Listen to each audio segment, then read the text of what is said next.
The male loneliness crisis is not merely a social phenomenon, but a spiritual one. It is the felt separation from one's own inner source, the imagined distance between a man and the life he longs to experience. Loneliness in its deepest form is the forgetting of one's own creative power. In the West, many men have been taught to measure themselves by outer achievements, roles, income, strength, usefulness, yet rarely by the richness of their inner life. And when a man identifies himself only with what he believes he must do, he loses touch with who he is. That loss of inner identity creates a hollow space that feels like loneliness, but it is really a disconnection from imagination, which is the true self. The first movement, then, is not to seek companionship out there, but to rediscover yourself in here. When a man sees himself as unwanted, unnoticed, or unimportant, he unknowingly assumes a state that life simply mirrors back to him. Nothing changes until the inner story changes. When you dare to imagine yourself as someone desirable, valued, interesting, and deeply connected, you begin to call into your world the people and experiences that match this new inner arrangement. But let us be clear, this isn't about pretending.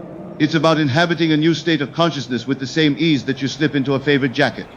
You savor the feeling of being connected, of being supported, of belonging, not because it is already visible, but because you choose to make it real within yourself.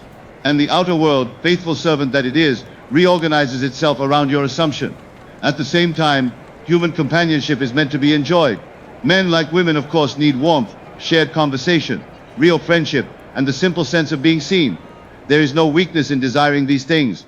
It becomes weakness only when you try to obtain them through strain or self-denial. When the inner shift happens, the outer connections form naturally. You find yourself drawn to places, communities, or simple everyday encounters that introduce you to people who resonate with your new state. So the solution is twofold, but really one movement. You return to yourself, and the world returns with you. You imagine the man you desire to be, the relationships you long to have, and you allow the feeling of that fulfillment to saturate your being. From there, a phone call comes, a friendship rekindles, a stranger smiles, or a moment of courage arises in you that leads to something new. Loneliness dissolves not because others finally show up, but because you do. The moment you reclaim your inner life, the outer world fills with the very connection you once thought was missing.